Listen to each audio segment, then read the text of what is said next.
Welcome to Penrose Learning, where we make understanding easy. You begin by preparing the hardware. Make sure the case has at least a minimal charge and each AirPod sits flush in its slot. Once done, unlock your iPhone or iPad and confirm Bluetooth is enabled. Now open the AirPods case while holding it close to the device. The proximity triggers the device to read battery info. This step initiates communication, so keep the lid open and watch the screen for the pop-up. It's the system's shortcut to report battery percentages for case and earbuds.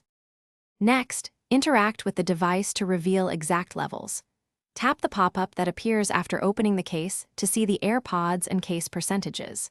If the pop-up isn't visible, swipe to Control Center and press the music or audio card to show battery details. For ongoing monitoring, add the batteries widget to Today View or Home Screen. This keeps percentages visible without opening the case. These options read directly from the AirPods, so make sure Bluetooth stays connected for accurate updates. To finish, use alternate displays and a quick fix if needed.